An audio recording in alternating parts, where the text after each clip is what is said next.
Então, mais uma vez, sejam todos bem-vindos ao nosso Evangelho no Lar. Mais uma quinta-feira, graças a Deus, estamos aqui reunidos. Gostaria de lembrar a todos que os celulares devem estar completamente desligados. Por favor, não vamos esquecer disso. Bem, antes de mais nada, como sempre, perguntamos se tem alguém que está vindo hoje pela primeira vez na nossa casa, que ainda não conheça o nosso Evangelho no Lar. Tem? Temos pessoas vindo pela primeira vez. Muito bem. Então, para quem está chegando à casa, que ainda não me conheça, meu nome é Mércia, eu sou uma das fundadoras aqui da Fraternidade e já estamos em Franco da Rocha, está fazendo 20 anos. E graças a Deus, temos essa nossa reunião de aprendizado do Evangelho, esse tempo que a casa existe.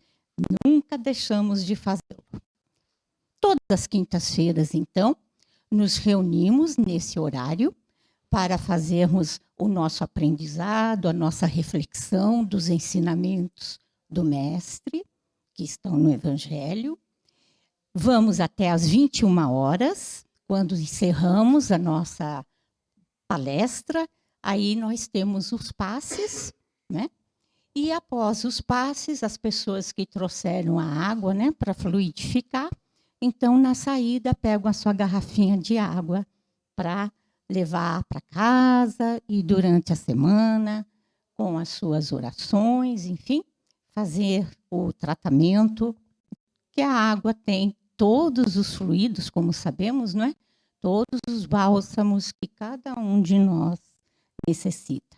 Daí porque a garrafinha tem o seu nome, sua data de nascimento. Então, ali na água estão todos os fluidos que precisamos. Bem, e nós procuramos a cada quinta-feira trazer um palestrante que nos auxilie nessa nossa reflexão, nesse nosso aprendizado, para, quem sabe, conseguirmos, na prática, colocarmos isso em nossa vida, para sairmos, espiritualmente falando, dessa existência, talvez um pouquinho melhores do que quando nelas chegamos, né? Então, é isso. E hoje, o nosso palestrante é o Causo. Olha o nome dele lá. Isso. Depois nós vamos pedir ao Causo para apresentar o trabalho que ele realiza em outras casas, muito dedicado à divulgação do Evangelho, não é mesmo? Divulgado a divulgação do Evangelho, dedicado a esse trabalho, e assim é que nós vamos aprendendo um pouquinho mais. Então, a cada quinta-feira, nós estamos aqui para fazermos, como fazemos lá na nossa casa, esse aprendizado do Evangelho. Nesse momento, nós vamos fazer um convite. É fecharmos nossos olhos para fazer aquele nosso recolhimento interior. Procurar perceber como está nossa mente, todos os pensamentos que aí estão. Perceber como está o nosso corpo físico. É fazer um olhar para dentro de nós. E assim, nós vamos procurar respirar mais calmamente, respirar mais profundamente, para ir aquietando a nossa mente, harmonizando o nosso espírito. E à medida que vamos serenando, vamos ficando mais e mais sintonizados com toda a equipe espiritual do Hospital Amor e Caridade. Sintonizados com o ambiente, que sabemos que com bastante antecedência, esses benfeitores espirituais já prepararam tudo para nos receber. E assim sintonizados, mais harmonizados, é que agora vamos elevar o nosso padrão vibracional para fazermos a nossa prece.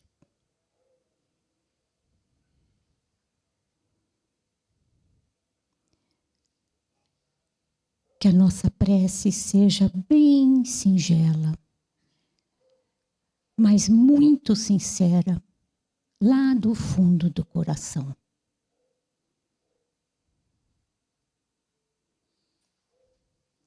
Façamos a nossa prece íntima e humildemente nós vamos pedindo aos mentores da casa, aos mentores do nosso palestrante, que possam nos auxiliar no esclarecimento, iluminando a nossa mente, nosso espírito, para todo o aprendizado de hoje. Vamos envolvendo o nosso palestrante para que ele possa ser o instrumento desses benfeitores espirituais para as nossas necessidades e sairmos da ignorância espiritual. Assim seja. Por favor, Causo. Boa noite a todos. Primeiro eu quero agradecer a casa pela generosidade de ceder a tribuna para a gente trazer a mensagem da noite, agradecer a Mércia, que nos convida, ao Ricardo, presidente da casa, que autoriza esses neófitos assim a virem à casa, a gente que ainda é quase novinho, quando a gente vê gente tão mais antiga fazendo isso que a gente faz, e a gente se sente iniciante na doutrina. Eu agradeço também a Monize não está presente, está mal, né? A Monize está numa tosse braba. A Monize faz palestra lá na nossa casa, sempre reveza conosco. Quinta-feira é o dia de palestra lá, eu só me ausento da casa quando venho para cá. A casa dela bate no dia da minha, eu falo, não, mas no dia, como você vai lá, eu venho aqui.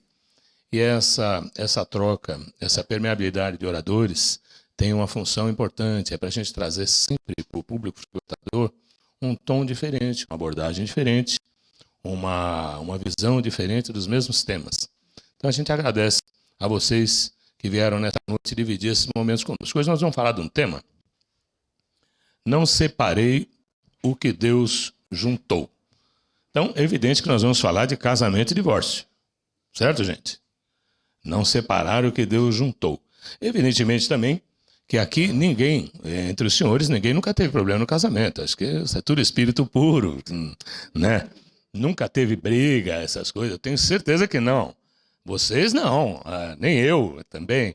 Eu estou há 39 anos casado e se entrevistar minha mulher, ela vai dizer, olha, só Jesus na causa para segurar. Mas ela conseguiu me trazer para a doutrina espírita, graças ao bom Deus, na doutrina há uns 25 anos. Imaginar que os primeiros 14 dela foram terríveis, mas estamos lá. Ela não me largou, apostou em mim e tal, e tá aí. Hoje ela tem um velhinho do lado que é espírita também, né? Então, é bom a gente pensar na doutrina espírita como sendo uma própria gente. Agora, quando nós vamos pensar nesse assunto, não separei o que Deus juntou, então nós vamos buscar de onde vem esse tema. A doutrina espírita o aborda no capítulo 22, mas Jesus falou sobre isso lá em Mateus. Então nós vamos falar de casamento e divórcio. Aí Jesus fala lá em Mateus 19. E chegaram-se a ele os fariseus tentando-o e dizendo... Bom, primeiro vamos interpretar isso aí. O que havia na época? Nós tínhamos Jesus, que era um revolucionário. Jesus tinha 30 e poucos anos de idade.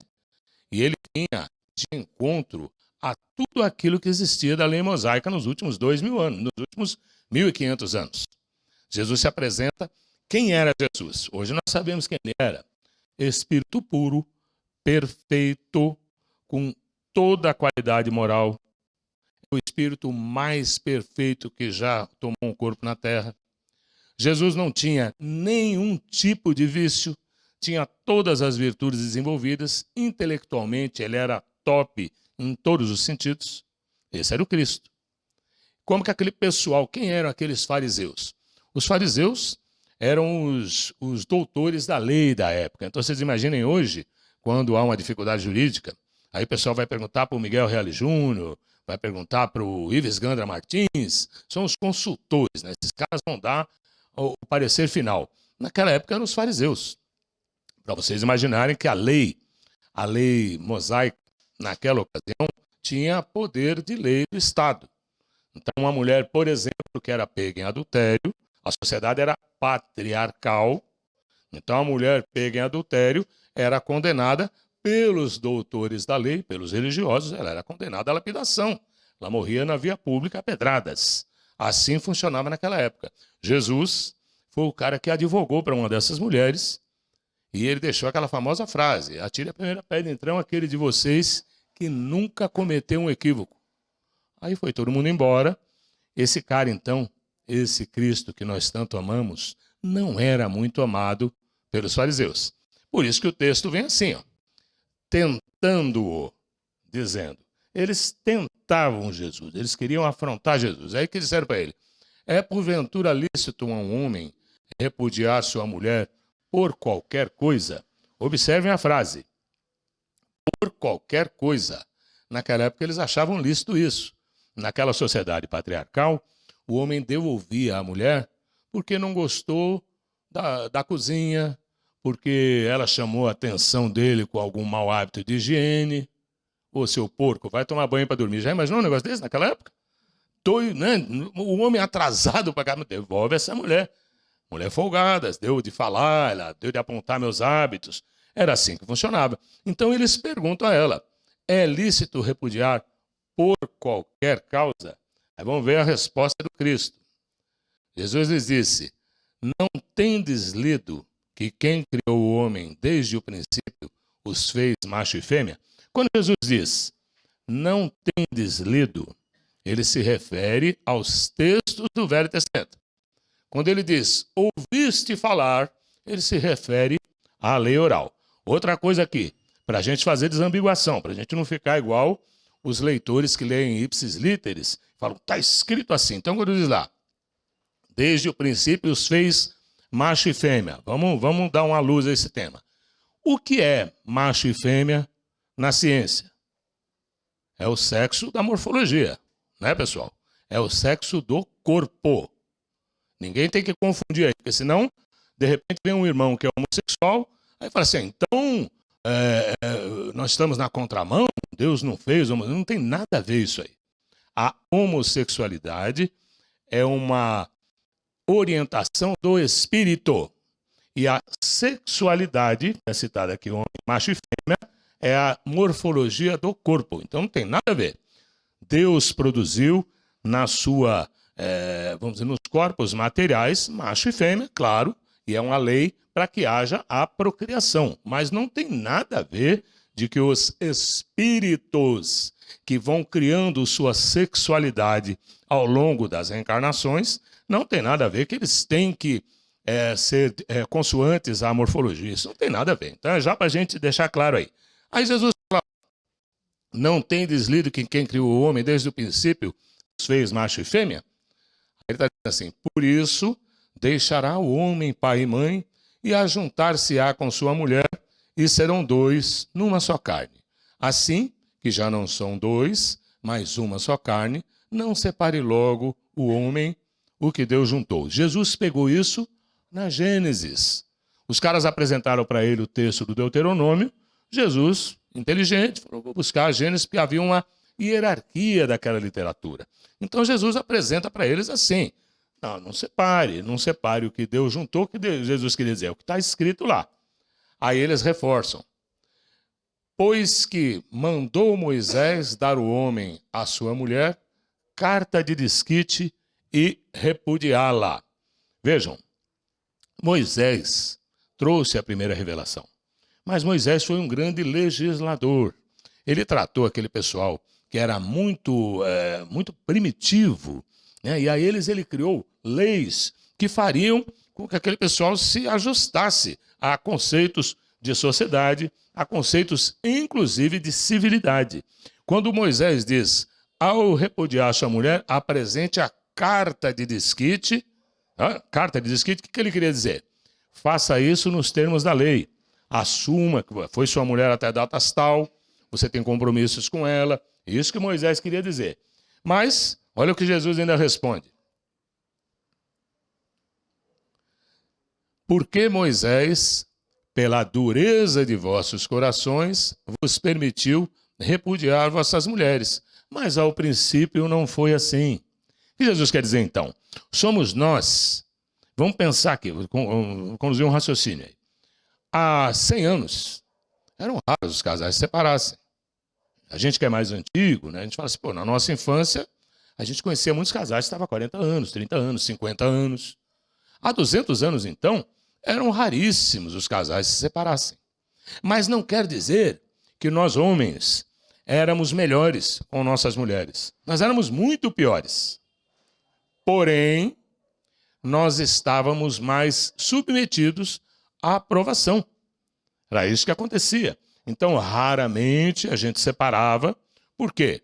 Porque tocava-se a vida daquela forma. Nós vamos ter, se a gente encontrar na literatura, nós vamos encontrar vários relatos das mulheres infelizes do século XIX, não é? Várias literaturas do início do século XX. Todos os escritores escreveram sobre aquelas mulheres tristes que suportaram relacionamentos de subjugação, relacionamentos terríveis. Mas por que não se separavam?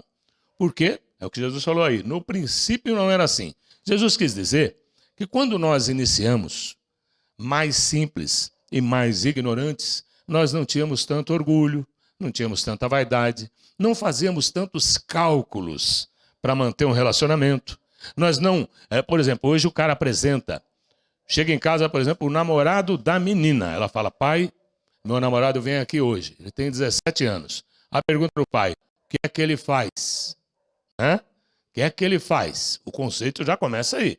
Trabalha com o quê? Está estudando? Já o menino está em casa. Fala, pai, eu vou trazer minha menina hoje. É filha de quem? Mora onde? Por que ele não pergunta o que ela faz? Por que ele não pergunta, ela trabalha, está estudando? Veja como nós ainda somos um tanto patriarcais. Eu só tenho meninos, tem um de 42 e um de 33. A gente só vê os meninos. A gente imagina assim, ó, o garoto vai arrumar uma menina, a gente quer que ela seja honesta, que ela seja boa, seja de uma família boa, mas a gente não tem essa pretensão de que ela seja produtiva, trabalhe e tal. Olha, porque eu sou de uma geração ainda assim. Hoje que a gente tem que abrir mais esse leque. Mas então o que Jesus queria dizer ali? No passado, nós não éramos ainda tão egoístas, nós não fazíamos tanta conta, nós não queríamos saber se o companheiro ou companheira é rico, é pobre. Nós nos amávamos e pronto, seguíamos naquele relacionamento, não é? Aí ele diz, eu, pois, vos declaro que todo aquele que repudiar sua mulher, se não for por causa da traição, e casar-se com outra, comete adultério. E aquele que casar com a mulher que outro repudiou, comete adultério também. Olha que interessante. Então Jesus queria dizer, aquele cara que largar a mulher, se não for por uma causa grave, que é a traição, por que ele sugere a traição, pessoal? Porque a traição vai contra a própria lei de Deus. Vai falar, onde está escrito isso? Na questão 621 do Livro dos Espíritos. Onde está escrita a lei de Deus? Na consciência. Na consciência. Todos aqueles nós que já efetuamos qualquer tipo de traição, nós o fizemos escondido. Justamente porque a gente sabia que estava errado. Nossas consciências apontam que não deve trair. Jesus, há 2000 anos, já falava isso. Se a mulher foi pega em traição, separa dela, repudia da mulher e separa. Pronto, para não haver crime, para não haver nada. Só que o que ele colocou ali, comete adultério aquele que se casar com a mulher que outro repudiou. Jesus foi generoso aí. Ele disse que essa mulher teria que ser repudiada, por quê? Porque na lei mosaica ela teria que ser apedrejada. E Jesus reduz uma pena ali e alega, ela vai ser repudiada e que ninguém nunca mais se case com ela. Sendo isso um castigo. E aquela mulher, sendo ele advogado dela, diz assim, graças a Deus, eu posso mudar para outro lugar, posso levar a minha vida normal. Era isso. Jesus foi inteligente o tempo todo. Então, esse texto, aí a gente vem aqui para o Livro dos Espíritos. É eterna a lei de Deus? Kardec pergunta na questão 615. É eterna. Opa! Fala assim, eterna e imutável como o próprio Deus. Então alguém vai perguntar, mas e esses termos aí que estavam escritos e que foram alterados? Isso não é a lei de Deus. Isso é na legislação do homem. O homem legislando em literatura. A lei de Deus, a revelação, é no decálogo. Ali a gente não escapa dele. Não matarás, não roubarás, não levantarás um falso testemunho. Honrarás pai e mãe, vosso pai e sua mãe. Claro que ali é a lei de Deus, gente. Aquilo ali não mudou nada. Nós estamos agora 2.400 anos depois do decálogo e aquilo permanece. Mas o restante era a lei civil. Era a lei que Moisés impetrou para os homens daquela época. Muita coisa da nossa infância, da minha infância, que sou antigo, que era ilegal, hoje é legal. Muita coisa. A doutrina espírita, no início do século XX, era ilegal. A sua prática era condenada. Hoje ela é legal. Hoje a gente pode se reunir aqui, não estamos escondidos. Essa liberdade religiosa é uma conquista do homem. Nunca foi lei de Deus. Então, a lei é eterna. Aí ele pergunta na 616, será possível que Deus, em certa época, tenha prescrito aos homens o que noutra época lhe proibiu? Deus não se engana. Os homens é que são obrigados a modificar suas leis por serem imperfeitas. As de Deus são perfeitas. A harmonia que reina no universo material, como no universo moral, observem bem, as leis da matéria são as leis da física, cinemática, dinâmica, cinética de gases, gravitação, eletricidade, são as leis de Deus. E as leis morais, amor, justiça, caridade, lei da preservação, lei do trabalho. Ele diz lá, ó, como no universo moral se fundem leis estabelecidas por Deus desde toda a eternidade. A lei de Deus sempre houve e sempre haverá. Questão 617, só a resposta para a gente. Todas as leis da natureza são divinas, são leis de Deus, pois que Deus é o autor de tudo. O cientista estuda as leis da matéria, o homem de bem estuda e pratica as leis da alma, as leis morais. Então, quando a gente cai aqui, a gente lembra da frase lá, quando ele disse, Deus os fez homem e mulher. Isso é uma lei da natureza, porque os corpos são animados por nós. Não existe um corpo violento. Existe um espírito violento. O espírito violento, belicoso, num corpo lânguido, ele produz o mesmo efeito. Tá? Não existe um corpo generoso. Existe o espírito generoso que preside aquele corpo. Portanto, a gente tem que guardar isso aí. A sexualidade é do espírito. No casamento, o que é que tem de origem divina no casamento, gente? Vamos pensar aí, ó. A união conjugal. Aí alguém vai falar, pô, mas a união conjugal, o que seria a união conjugal? A coabitação? Sim. A união sexual. E o que tem de divino na união sexual? Tudo, gente. Tudo. Desde o reino animal até nós, no reino nominal, temos a união conjugal e preservamos a nossa espécie, produzimos nossas famílias através da união conjugal. Então, nós temos também, como lei moral, de cara a lei de amor, justiça e caridade. Ela está em todos os casamentos. Quando num casamento falta amor, falta justiça, falta caridade, esse casamento já está errado. Esse casamento já está se dissolvendo. Ele há de ser socorrido. Então nós temos a lei material divina e temos a lei moral divina. Aí está a composição para poder sustentar um casamento. E eu digo a vocês, o sexo acaba, mas o amor, a justiça e a caridade não podem acabar. Sem o sexo, casais idosos chegarão aos 80, aos 90. O sexo fica nas memórias afetivas da experiência carnal. Mas o amor, a justiça e a caridade têm que aumentar a cada dia. As parcerias criadas num relacionamento, num casamento, onde nos dá socorro no momento de dor. A pessoa se casa jovem e não tem a menor intuição que a fatalidade pode chegar a qualquer momento. Nós podemos ser pinçados daquela caixinha em que a gente se diverte, de um momento para o outro, por uma doença grave. Naquele momento, o companheiro ou companheira vai mostrar quem é. Vai abandonar ou vai ficar junto? Acaba o vigor? Acaba a saúde? Permanece o relacionamento? Nem sempre. Nós podemos ser pinçados por um acidente grave, qualquer um de nós.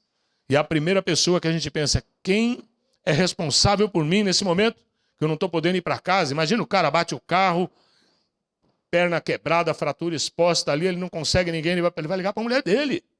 Ele vai ligar para a mulher, falar, bem, estou quebrado, onde? Estou aqui na Raimundo, aqui na frente de um cinema, aqui não sei, olha, pelo amor de Deus. Ela vai dizer, bem, eu estou indo aí já. Isso é família, isso é casal. E vai muito além da união conjugal. Portanto, o sexo é só o primeiro atrativo. É só o primeiro atrativo que a gente se encontra. Depois apesar de, a gente fica junto. Apesar dos defeitos do outro. Apesar dela saber quem eu sou, ela fica comigo. Apesar de eu saber quem ela é, como ela é, eu fico. Isso é casamento. Que se desenvolve no amor, na justiça, na caridade, na dedicação. Então, quando fala não separe o homem e o que Deus juntou, isso tem que ser entendido segundo a lei imutável de Deus e não segundo a lei instável dos homens. A gente não se refere a não separar o casamento que o cartório realizou.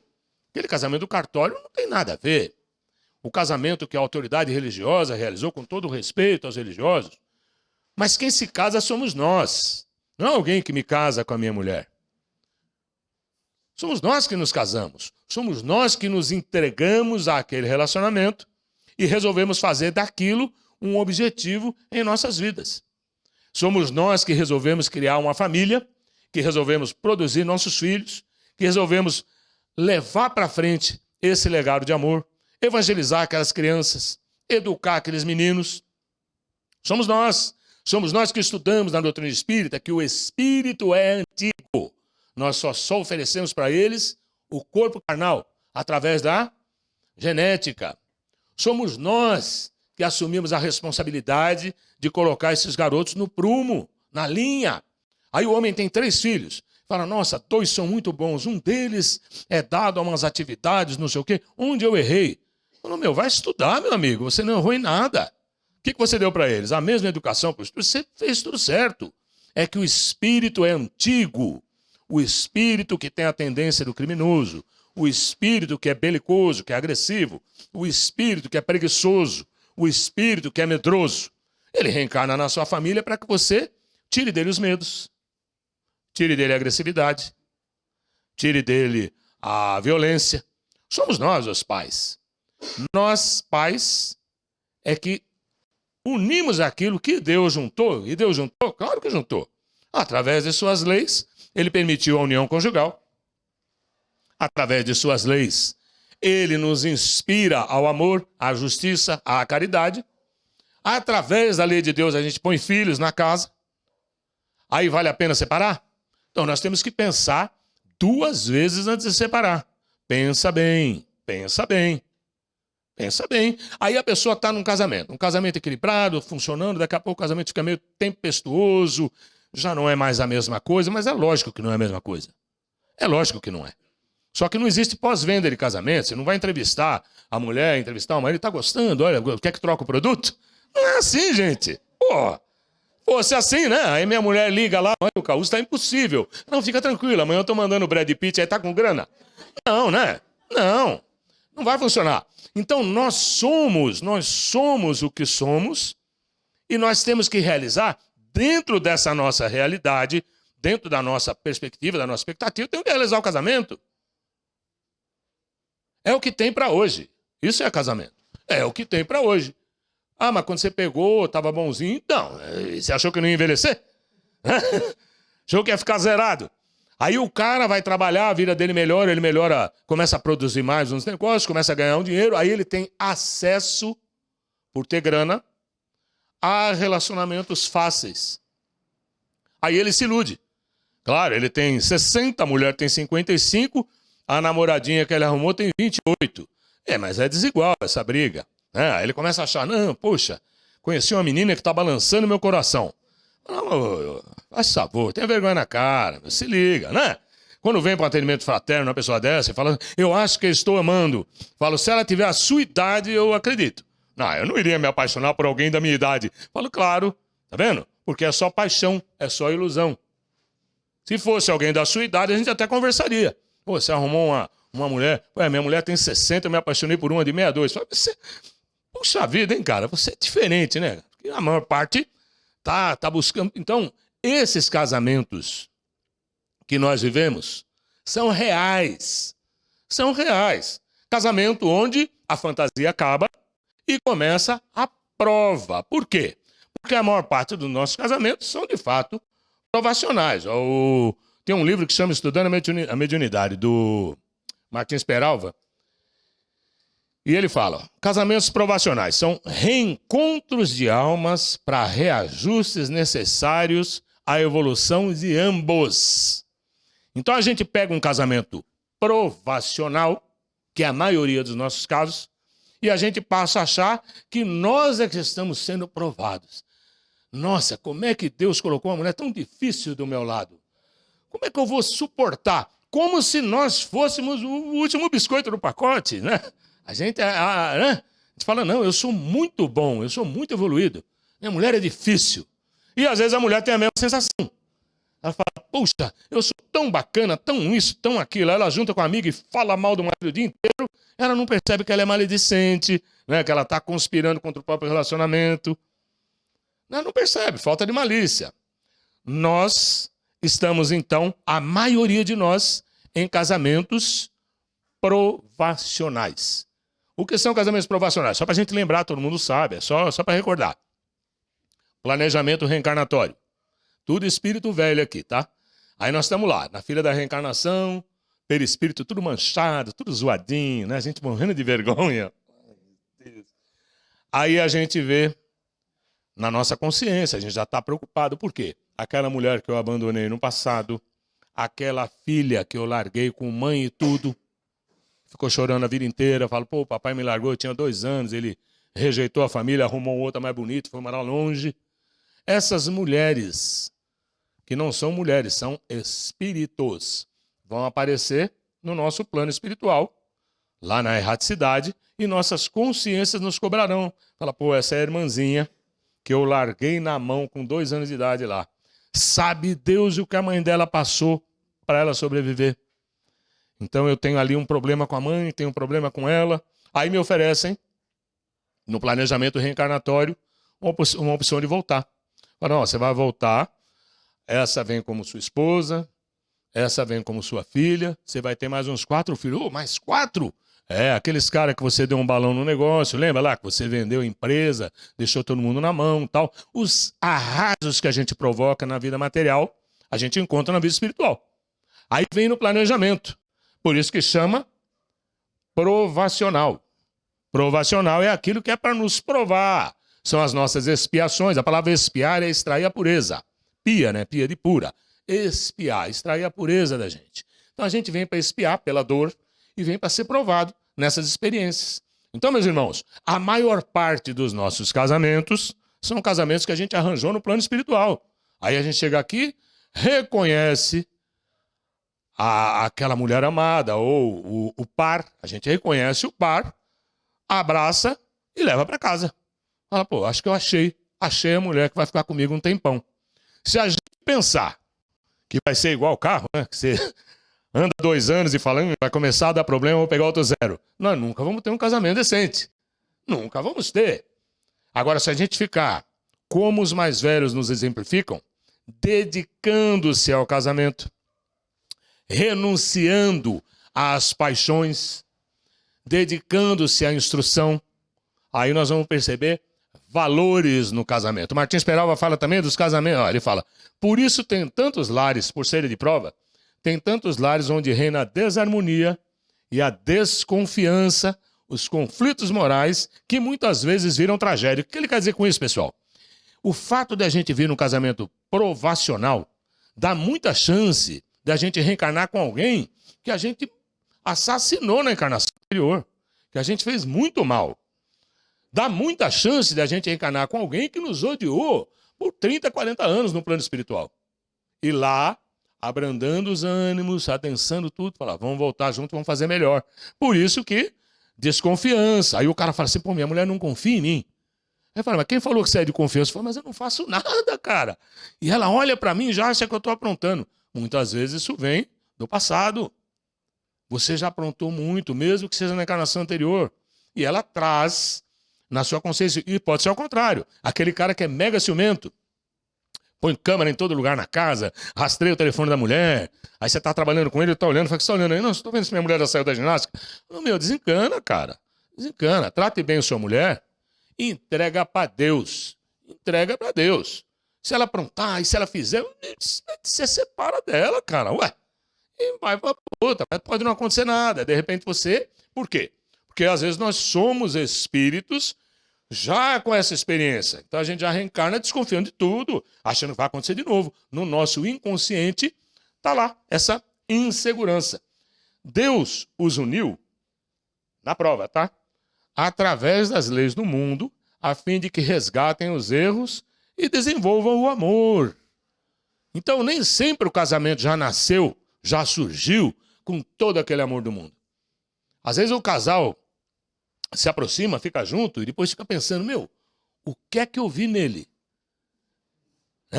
E ela fica pensando, e ele fica pensando às vezes, o que é que eu vi nela, cara? Eu não entendo, eu fiquei tão assim. Por quê? Porque era para ficar mesmo. Os amigos espirituais estão meio que aquela hipnotizada e falam, vai lá, vai lá, vai lá. Aí o cara fala, pô, mas eu tava olhando para a amiga dela, falando, não, a sua é aquela, tal. Aí eles dão um jeito da amiga dela sair fora, tal, vai lá, você é ali vai e fica. Por quê? Porque pela necessidade que a gente tem de se unir a essas pessoas. E aí ele fala, se vierem a separar, se a gente separar aquilo que Deus juntou pela lei, quais são as leis de Deus que nos juntam, gente? Lei do amor, lei da justiça, lei da caridade. Porém, quando a gente falta com essas leis, a gente arruma um vínculo. Aquela pessoa, por exemplo, a quem eu muito prejudiquei, eu estou unido a ela pelo ódio. Isso é a lei de Deus. Então eu já não lembro mais. Eu falo, quem bate, esquece. Alguém lembra de mim, fala, meu, que aquele cara aprontou, a minha vida desandou por causa dele. Eu estou unido. Quando vier a cobrança, quando vier meu momento de reparar o mal, porque não basta eu reconhecer o mal. Eu me arrependo e tal, não. Reparação. Quando chegar na hora da reparação, estou eu lá naquela fila. Falo, não, vou levar, vou fazer melhor agora. Pode vir como filho, pode vir como irmão, eu vou cuidar, vou tratar, vou ser mais bem inspirado. Então, mas e quando esse casal se separa? Se separa, já foi. Não tem o que fazer. Não suportaram a prova. Mas o espiritismo, a nossa doutrina, vem auxiliando os casais para que eles não separem. Na nossa recomendação sempre é, caminha mais um pouco, como disse Jesus, né? Anda mais uma légua, conversa mais um pouquinho, troca uma ideia, faz um ajuste, conversa com ambos, melhora um pouco isso aí. É possível seguir em frente. O ideal é que não se separem. Agora existem também os casamentos acidentais. Aqueles lá vão separar mesmo? São aqueles que a gente percebe que surgiram à toa. Um casamento acidental é aquele que surge pela atração sexual apenas. O cara fala, eu fui numa balada, e aí eu e ela dançamos meia horinha, e aí acabou, nós ficamos juntos, tal. Pô, isso aí é acidental. Esses casamentos acidentais se separam assim como se uniram. A pessoa fala, nossa, eles ficaram um ano juntos, já foi, foi embora, ele voltou para a casa dele, eu voltei para a minha. Porque isso aí às vezes é uma união acidental. Seria bom que eles ficassem juntos? Seria. Todos temos muito a aprender. A gente vai lá ver lá no Eclesiastes, a felicidade não é desse mundo. Aqui é prova, é expiação. Jesus disse, no mundo tereis aflições, mas tem de bom ânimo. Aqui é prova, gente. Aqui não é para a gente ser feliz o tempo todo, tudo maravilhoso. Não é assim que funciona. É planeta de provas e expiações. E ele fala dos casamentos sacrificiais. Esses aqui são raros. Mas há aquela mulher ou aquele cara que vem com aquela pessoa difícil só para ajudar. Não, eu vou descer só para dar uma força. Meu, você já pensou o que te aguarda? Olha o tamanho do baú ensaboado que você vai levar. Essa mala sem alça. E vai, a pessoa vai. Vai. Aquele, vocês devem conhecer. algum casal que a gente olha e fala assim, não sei como que ela aguenta esse cara. Uma mulher muito virtuosa e o sujeito que a gente fala, Jesus, né? Fala, como que ela aguenta esse cara? Às vezes é um casamento sacrificial. Às vezes ela era mãe dele, lá no plano espiritual. Fala, eu vou voltar como esposa. Vou botar uma linha nele. Fala, você como mãe, com chinelo na mão, não arrumou? Não, mas eu vou voltar como esposa agora. Ele vai ver o que é. Eu acho que quem manda mais em mim é minha mulher. Minha mãe hoje me curte. Mas quem manda é a mulher mesmo. Eu tô mentindo? Não? Não, às vezes não. Tem cara que fala, em casa sou eu que mando. Eu falo, quando você casar, você vai ver que isso vai mudar. É você casar. Então, esse é um reencontro de alma iluminada com alma inferiorizada. É uma alma esclarecida que se propõe a ajudar aquela que se atrasou na jornada ascensional. Olha que legal. Pode, existe. No plano espiritual, quando nós estivermos mais evoluídos, nós vamos encarar essa passagem aqui como uma semana. É como aquele cara que viaja muito e aluga carro. Aí ele viaja sempre, ele viaja uma vez por mês, vai para um lugar diferente, ele aluga um carro. Aí você vai viajar com ele, você nunca viajou.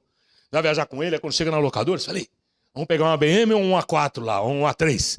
Ou nós vamos andar de Audi. Ele fala, cara, eu já peguei, um Volks mesmo ali, mais simplesinho. Fala, pô, cara, você não aproveita? Qual é a ideia? Ele faz isso toda hora. Ele não está valorizando isso. Ele fala, já estou cansado de andar nesses carrões aí. Qualquer carro serve para nós.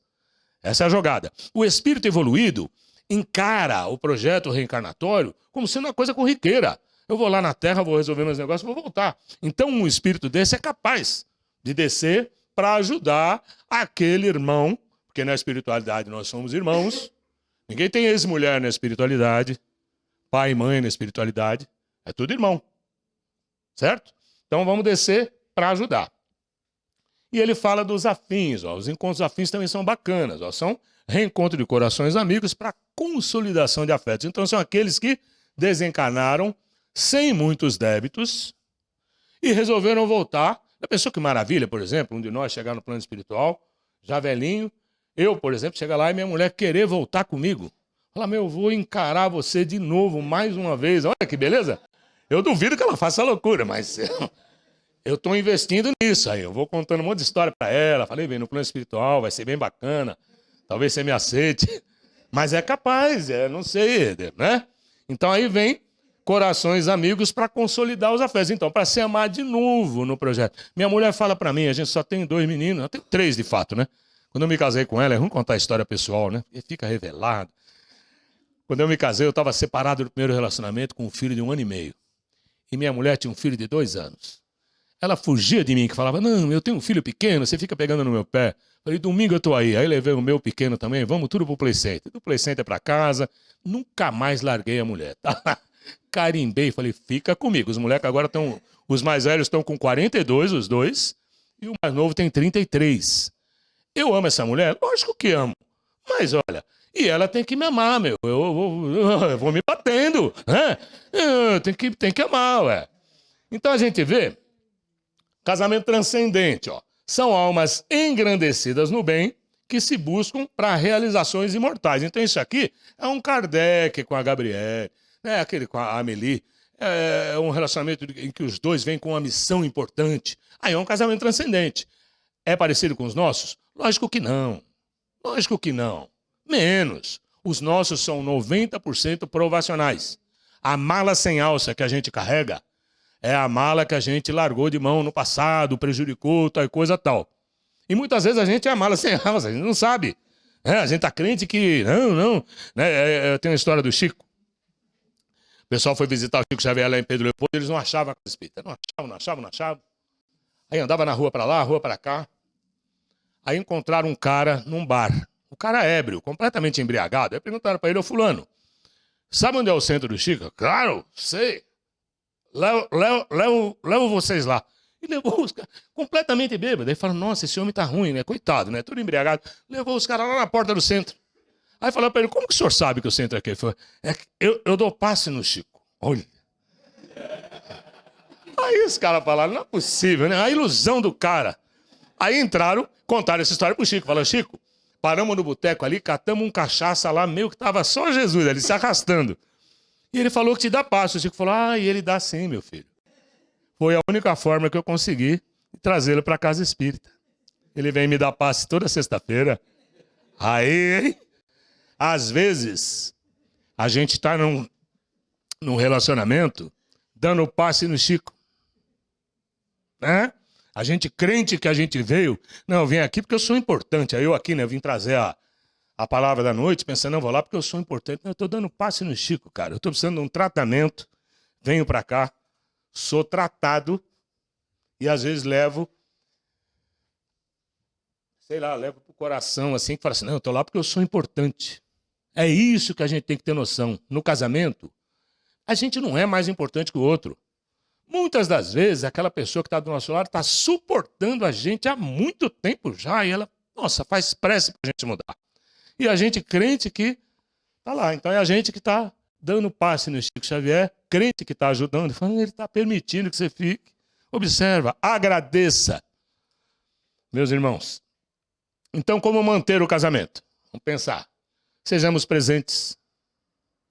Para de arrumar coisa que você vai fazer sozinho. Para.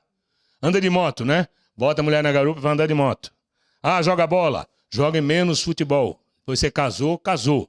Fica mais em casa. Seja presente. Assista com ela aquele filme que você sempre vai dormir, mas você fica firme, faz um café e assista aquele filme romântico do lado dela. De mão dada, né? Ela vai assistir. Tá bom, amor? Ah, tô adorando. E assiste. Depois ela vai dormir, você vai assistir John Wick 1. Ela fala, bem, você tá vendo aquela pancadaria de novo? Não, amor, só dando uma passadinha e tal. Depois você vai ver Denzel Washington. Não, amor, só tô dando uma passada. Mas vê os dela, assiste o filme com ela. Tem que fazer. Aí que mais, ó. Não sejamos totalmente opostos. Se a sua mulher gosta de jogar dominó e você joga xadrez, aprenda a jogar dominó. Senão seu relacionamento vai ficar ruim. Deixa pra jogar xadrez com seus amigos do xadrez. Chegou em casa, fala, vai jogar dominó. Sua mulher joga dominó. Vai na rodinha de dominó com ela. Fica com ela. Faça coisas do casal. O casal tem que ter os seus baratos. Confiança. Nós temos que ter certeza que aquela pessoa que está com a gente faz tudo por nós, quer todo o nosso bem, se joga na água para nos tirar, mesmo que não saiba nadar. Isso é casamento. É aquela pessoa que se mata pelo outro. Eu vou. Isso é casamento. A mulher que está com a gente faz tudo por nós. Se você cair numa cadeira de rodas, você pode acreditar que sua mulher vai empurrar a tua cadeira e vai te levar até a velhice. Agora, você faz isso por ela? Ou vai começar, pô, minha mulher está esquisita agora. É isso que a gente tem que ter. Tem que ter em mente. É compromisso. Casamento é compromisso. A lei pode trazer um revés no meio do caminho. E a gente está ali para quê? Para sustentar, socorrer, amar. Lembrar que nem sempre foi ruim. Então, às vezes, um amigo liga pra gente, fala, Causo, eu acho que eu já estou na beira de separar. Primeira coisa é isso. Foi sempre assim? Sempre foi uma porcaria? Sempre você acordou querendo largar essa mulher? Não, isso é de um tempo pra cá, tal. Olha o tempo que foi bom. O que aconteceu com o tempo que foi bom? Mas ela mudou muito. Ela mudou muito. Pô, você não tem condições de trazer sua mulher pro mesmo jogo que era antes? Você tem um passado. Busca no passado. Mas se você soubesse o que ela fez... Assim, e os 30 anos de relacionamento que vocês têm, não é crédito para nada? Ela não tem crédito para cometer um deslize? É isso que a gente tem que ter em mente. Não contaminar os filhos com as nossas desavenças, com o nosso fracasso. A gente tem que lembrar que filho é filho. Filho não é amiguinho. Filho é filho. Você liga para um amigo para contar, meu casamento tá terrível, minha mulher tá assim, tá assado, e ela liga para as amigas. Mas filho, filha, não tem que participar. Seu filho não é teu conselheiro. Seu filho é teu filho. Seu filho tem que ser educado, ele tem que ver em você um exemplo. Senão, nós vamos criar uma descendência que tem receio de casamento, e não quer... os casamentos não são bons, os maridos são terríveis. A mãe, às vezes, passa para a filha uma conceituação de que casamento é sempre um sofrimento. Aquela menina tem uma tendência a se isolar. Então, os filhos não podem se contaminar com isso. Nem nós, aos meninos. Eles têm que crescer sabendo que casar é tudo de bom. Casar é a companhia, isso é tudo de bom. Só que vocês devem aguardar um pouquinho, amadurecer, encontrar a sua namoradinha certinha e tal. Não levemos os nossos conflitos aos filhos e, se tiver que separar, vai ter que separar, não tem jeito. Que o façamos com elegância, com amor, com respeito. que separemos, não tem jeito mesmo? Separa como amigo, sem litígio. Pensa que aquela pessoa que não, com quem você não consegue mais viver, é uma pessoa que muito te serviu, muito te ajudou, em muitos momentos esteve ao seu lado. Não dá mais para ficar? Seja amoroso, seja bom, não cria ali um abismo. O divórcio, então, é uma lei humana que vem separar legalmente aquilo que já estava separado de fato. Porque aquilo que Deus uniu, não dá para separar. Não dá para separar. Por que eu falo isso para vocês? Porque se Deus me uniu a uma mulher pela dor, uma mulher que eu prejudiquei, aí eu venho agora e devolvo a mulher, eu não consigo separar dela. Eu só separo nessa passagem. Quando eu desencarnar, chego no plano espiritual com esse débito de novo. Eu continuo unido a ela. Como espírito, eu sou devedor e eu continuo pela lei unido. Então eu não consigo separar. Por quê? Porque o débito uniu o casal. Casamento provacional. Por isso que a gente sabe que vários casamentos não vai separar. Vocês vão se largar agora, vão se encontrar devedores no plano espiritual. Então a gente pergunta hoje, é possível separar o que Deus juntou? Então quando vocês tiverem que se perguntar disso, pergunto, aquilo que foi unido pelo amor verdadeiro, aquilo que foi unido pela caridade, pela fraternidade, aquele relacionamento que é pautado no coleguismo, na amizade, no desenvolvimento, na compreensão, no desenvolvimento mútuo. Os dois têm que melhorar para que aquele relacionamento permaneça. Esse relacionamento não separa, não tem como separar. Ele segue. Nós vamos ser irmãos na espiritualidade. Aqueles que foram criados pelo contrário, pela dor, são as pessoas a quem nós somos muito devedores, que a gente vem por prova. Não dá para separar. Você pode largar agora, você vai adiar o problema. Não ficarei. Fracassa na prova, retorna ao plano espiritual, reencontra, vai para a fila da reencarnação e volta de novo. Ou como irmão, ou como marido, ou com alguma dificuldade grande. Quantos não voltam com aquilo que a gente largou, aquele companheiro que a gente largou, companheira que a gente largou no passado, volta como filho com uma dificuldade, um filho especial. Fala, agora você não larga. Vem como filho e vem com uma dificuldadezinha. Vai ter que nascer amor aí, né? Então, gente, eu queria que vocês levassem no coração essa mensagem de hoje. Casamento é coisa divina, é de verdade. Prestem bem atenção quando forem se associar, quando forem levar alguém para casa, quando aceitarem o convite de alguém, sério, eu vou morar com você, eu vou ficar com você. Prestem atenção que isso é coisa séria. Envolve nossas melhores emoções, envolve nosso desenvolvimento. Amem o máximo que puderem as pessoas difíceis que estão ao vosso lado. Porque muitas vezes nós somos a pessoa difícil e sequer sabemos disso, tá bom? Um beijo a todos aí.